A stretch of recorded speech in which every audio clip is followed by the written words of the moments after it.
ఎన్నికల ఫలితాల్ని stock market ట్రేడింగ్తో పోల్చారు ప్రశాంత్ కిషోర్. చాలా ఇంట్రెస్టింగ్ కంపారిజన్ ఇది.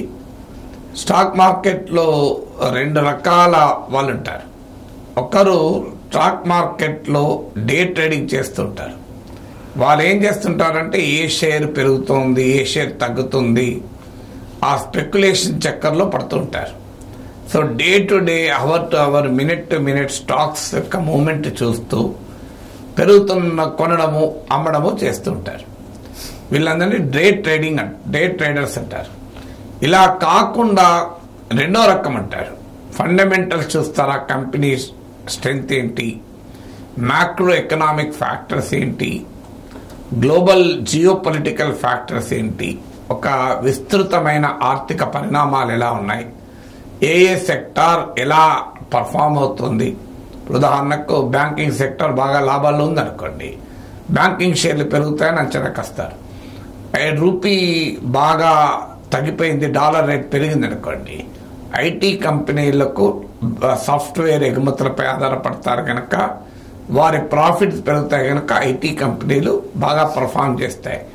ఇలా ఒక్కొక్క కంపెనీ ఫండమెంటల్ చూస్తారు, ఒక్కొక్క సెక్టార్కు ఉన్నటువంటి ట్రెండ్స్ చూస్తారు, దేశంలో ఉన్న ఎకనామిక్ పాలసీస్ ఏంటి, ఎకనామిక్ పరిస్థితులు ఏంటి, గ్లోబల్ ఫ్యాక్టర్స్ ఏంటి, ఇవన్నీ చూసి ఇన్వెస్ట్ చేస్తుంటారు. అందువల్లనే డే ట్రేడర్స్ చాలా సందర్భాల్లో దెబ్బతింటూ ఉంటారు, నష్టపోతూ ఉంటారు. ఈ రెండవ రకం ఇన్వెస్టర్స్ ఏమో నష్టపోరు, కంపారిటివ్లీ వారు దెబ్బతినరు. అనుకోకుండా అనూహ్యంగా స్టాక్ మార్కెట్ కదలికలు ఉంటే తప్ప వాళ్ళ స్థిరంగా ఉంటారు. సో ఎలక్షన్ ప్రిడిక్షన్ కూడా రెండు రకాలుగా ఉంటారంటే అది ప్రశాంత్ కిషోర్ వాదన. It's very interesting comparison. నిజం కూడా మొదటి రకం ఏంటంటే డే ట్రేడర్స్ లాగా ఇంకొక దశలో పర్సంటేజ్ తగ్గిపోవడంతోనే ఈ దశలో పర్సంటేజ్ తగ్గింది అంటే ఇక బీజేపీ ఓడిపోతుంది, ఇంకో దశలో పర్సంటేజ్ పెరిగింది అనుకోండి, ఇంకో పెరిగింది కనుక పలానా పార్టీ గెలుస్తుంది. అఫ్ కోర్స్ ప్రతి దశను మనం విశ్లేషిస్తాం, కానీ ఫైనల్ కంక్లూజన్ రావడం ఆ దశ వరకు విశ్లేషించడం తప్పలేదు. కానీ ఇలా క్షణక్షణము మారుతున్న పరిణామాలు, రోజు ప్రతి పోలింగ్ దశ, ప్రతి పరిణామం, ఈ విషయం పైన ప్రతిపక్షాలు పై చేయింది, ఈ విషయం పైన బీజేపీది పై చేయింది, ఇలా లెక్కలేస్తూ డే ట్రేడింగ్ ద్వారా ఎలక్షన్ రిజల్ట్ ఊహిస్తారు, వాళ్ళు తప్పు చేస్తారు అంటాడు. లాంగ్ టర్మ్ ఇన్వెస్టర్ లాగా ఫండమెంటల్స్ ఏంటి, బీజేపీ ఫండమెంటల్స్ ఏంటి, ఇండియా కూటమి ఫండమెంటల్స్ ఏంటి, వీటిని కంపేర్ చేసి అంచనా వేస్తే కరెక్ట్గా ఉంటుంది. అలాగే ఓవరాల్ పొలిటికల్ సిచ్యువేషన్, ఎలాగైతే స్టాక్ మార్కెట్ ఇన్వెస్ట్ చేసేటప్పుడు ఓవరాల్ ఎకనామిక్ సిచ్యువేషన్ సెక్టార్ వైజ్గా కూడా విశ్లేషిస్తామో, ఓవరాల్ పొలిటికల్ సిచ్యువేషన్ ఎనలైజ్ చేసేటప్పుడు కూడా సెక్టార్ వైజ్గా విశ్లేషించాలి, ఓవరాల్గా పొలిటికల్ సిచ్యువేషన్ విశ్లేషించాలి. పార్టీ ఫండమెంటల్స్ కనుక చూస్తే బీజేపీ ఫండమెంటల్స్, ఇండియా కూటమి ఫండమెంటల్స్ చూస్తే దేశం మొత్తం మీద ఎక్కడా కూడా ఇప్పుడు చర్చ బీజేపీ అధికారంలోకి వస్తుందా రాదా అనే చర్చ లేదు. దానిపైన మోరాలెస్ యునానిమస్ ఒపీనియన్ బీజేపీ మళ్ళీ వస్తుందని. రేవంత్ రెడ్డి అయినా కేసీఆర్ కూడా 220 సీట్స్ వస్తాయి అంటున్నారు. సో చర్చ డిస్కషన్ ఎక్కడుంది, 370 వస్తాయా బీజేపీ చెప్తున్నట్లు, లాస్ట్ టైం తెచ్చుకున్న 303 వస్తాయా, లేదా సొంతగా 272 వస్తాయా, ఇదే చర్చ. అందువల్ల ఈ చర్చ క్లియర్గా బీజేపీ స్ట్రెంగ్త్ను తెలియజేస్తుంది. రెండవ చర్చ ఏంటి అంటే, సెకండ్ డైమెన్షన్ ఏంటంటే మోడీ పట్ల వ్యతిరేక వేవ్ లేదు, సానుకూల వేవ్ కూడా లేదు, కానీ వ్యతిరేక వేవ్ లేదు. అంటే ఈ ప్రభుత్వం పైన అసంతృప్తి ఏ స్థాయిలో ఉంటే, నిన్న కూడా నేను చెప్పాను ప్రశాంత్ కిషోర్ జోస్యంలో కూడా, ఈ పార్టీ అయితే ఓడిపోవాలి, ఏమన్నా కానివ్వండి, ఇతనైతే మళ్ళీ ప్రైమ్ మినిస్టర్ కాకూడదు అన్న భావన ఉంటే, ఆ యాంగర్ విపరీతంగా ఉంటే ఆ ప్రత్యామ్నాయం ఎవరు అని చూడకుండా ప్రజలు ఎట్లేస్తారు. తెలంగాణలో మనకు అనుభవం, కేసీఆర్ వద్దు అని ప్రజలు అనుకున్నారు, అందుకే మోర్ దెన్ 10% ఓటింగ్ పడిపోయింది. 10% మంది ప్రజలు గతంతో పోలిస్తే లాస్ట్ టైం ఓటేసిన వాళ్ళు 2018లో, 2023లో 10% ప్రజలు మా కేసీఆర్ వద్దు అనుకున్నారు. వద్దనుకున్నప్పుడు దుబ్బాక, హుజురాబాద్, జిహెచ్ఎంసీ ఈ సమయంలో బీజేపీ కనబడ్డది కనుక బీజేపీ కొట్టేశారు. ఆ తర్వాత బీజేపీ బలహీనపడ్డాక కాంగ్రెస్ కనబడేది కాంగ్రెస్ కొట్టేశారు. ఆ రకంగా కాంగ్రెస్ అధికారంలోకి వచ్చారు.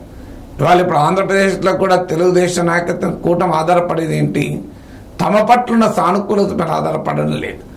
జగన్ పట్ల వ్యతిరేకత ఉంది, దాన్ని అది మాకు ఉపయోగపడుతుందని మాత్రమే ఆశిస్తున్నారు. అందువల్ల మోడీ పట్ల ఆ తీవ్రమైన వ్యతిరేకత ఉంటే ప్రజలు ప్రత్యామ్నాయం ఎవరు అని ఆలోచించకుండా ఓట్లేస్తారు. కానీ ఆ పరిస్థితి లేదు. బీజేపీ ఫండమెంటల్స్, మోడీ ఫండమెంటల్స్ చూస్తే అసంతృప్తి ఉన్న మాట నిజం, నిరాశ ఉంది, అసంతృప్తి ఉంది. కానీ ఇలా మోడీ తప్ప ఇంకెవరైనా కావాలి అనే స్థాయిలో వ్యతిరేకత లేదు. ఇది బీజేపీకి ఉన్న అడ్వాంటేజ్, ఫండమెంటల్స్లో ఉన్న అడ్వాంటేజ్. ఇక రెండవ పాసిబిలిటీ ఆల్టర్నేటివ్ ఎవరు? ఆల్టర్నేటివ్ కనుక ఆకర్షణీయంగా ఉందనుకోండి, అప్పుడు కూడా అధికార పార్టీ ఓడిపోతుంది. కానీ ఆల్టర్నేటివ్ అట్రాక్టివ్గా ఉందా? ఇండియా కూటమి వస్తే మా జీవితం మారిపోతుంది, రాహుల్ గాంధీ ప్రైమ్ మినిస్టర్ కావాలి అనే తపన దేశ ప్రజల్లో ఉందా అంటే అది లేదు. అంటే బీజేపీ ఫండమెంటల్స్ ఏమో కొంత దెబ్బతిన్నా స్ట్రాంగ్ ఉన్నాయి ఇప్పటికీ. కాంగ్రెస్ ఫండమెంటల్స్ కాస్తంత ఇంప్రూవ్ అయినట్టు కనబడ్డా ఆ స్థాయిలో స్ట్రాంగ్ లేవు. ఇక ఓవరాల్ పొలిటికల్ సిచ్యువేషన్ చూసుకున్నా నార్త్ అండ్ వెస్ట్ లో 325 సీట్స్, ఈస్ట్ అండ్ సౌత్ లో 225 సీట్స్, అంటే రౌండ్ ఫిగర్ చెప్తున్నాను. ఇందులో నార్త్ అండ్ వెస్ట్ లో 54-55% ఓటింగ్ బీజేపీకి వచ్చింది. ఈవెన్ 10% తగ్గిన 44-45%. మన దేశంలో అపోజిషన్ యునైటెడ్ గా లేనప్పుడు 44-45% కూడా వెరీ హ్యూజ్ పర్సెంటేజ్ అవుతుంది. 40 బిలో వస్తేనే దేశంలో అధికారంలోకి వస్తారు. అందువల్ల నార్త్ అండ్ వెస్ట్ లో బీజేపీకి కొంత దెబ్బతిన్నా కొన్ని సీట్లు పోవచ్చేమో, కానీ అధికారం పోని పరిస్థితి. కారణం ఓవరాల్ పొలిటికల్ సిచ్యువేషన్ అలా ఉంది. ఈస్ట్ లో సౌత్ లో అయితే ప్రశాంత్ కిషోర్ లాంటి వాళ్ళు పెరుగుతాయి బీజేపీకి అంటున్నారు. చూడాలి ఏమవుతుంది అనేది. నిజంగానే పెరిగితే నార్త్ వెస్ట్ లో కొంత తగ్గినా ఇది బ్యాలెన్స్ ఈవెన్ అవుట్ అయితే అని వాదన. కానీ డెఫినెట్ గా ఫండమెంటల్స్ ను బట్టి చూస్తే బీజేపీకి అధికారం పోతుంది అనే కంక్లూజన్ కు వచ్చే వాతావరణం అయితే ఇప్పటికీ లేదు. అందుకే డే ట్రేడింగ్ చూసి ఇంటర్ప్రిట్ చేయొద్దు, ప్రతి న్యూస్ పాయింటర్ను చూసి ఫైనల్ పిక్చర్ ఇంటర్ప్రిట్ చేయొద్దు. ఎస్, ఎప్పటికప్పుడు అప్పుడున్న సిచ్యువేషన్ మనం ఇంటర్ప్రిట్ చేయాల్సిందే. హర్యానాలో ఏముంది, ఉత్తరప్రదేశ్లో ఏముంది, గుజరాత్లో ఏముంది, ఫస్ట్ ఫేజ్లో ఏముంది, సెకండ్ ఫేజ్ ఉంది. కానీ overall picture, final picture, conclusion మాత్రం అంచనా వేసేటప్పుడు ఫండమెంటల్స్ చూడాలి, ఓవరాల్ పొలిటికల్ సిచ్యువేషన్ చూడాలి. స్టాక్ మార్కెట్ లో ఎలాగైతే డే ట్రేడింగ్ కన్నా కూడా లాంగ్ టర్మ్ ఇన్వెస్టర్ ఫండమెంటల్ చూసినప్పుడు లాభపడతారంటానికి ఇది ఒక ఉదాహరణ.